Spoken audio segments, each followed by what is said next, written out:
Did you know 76% of people live paycheck to paycheck?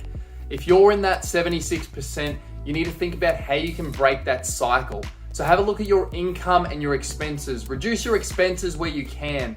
Now you can scrimp and save and have that lack mentality, but what you need to focus 95% of your time on is actually the income. So start thinking about where you can generate more income. If you've maxed out in your job, look at a side hustle. So get, two sources of income, your job and then a side hustle, and then look at getting 3 sources. Now, if you don't know what the side hustle is going to be, there's a really easy solution for that. It's to do property, but you need to do property in a particular way.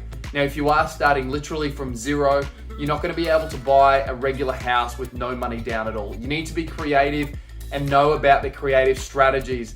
And the only way that I know to do that is to use creative strategies in property development where you can make at least hundreds of thousands of dollars just by doing really small deals. And then if you want to jump it up a notch, you can make millions of dollars. Even tens or hundreds of millions. The sky's the limit.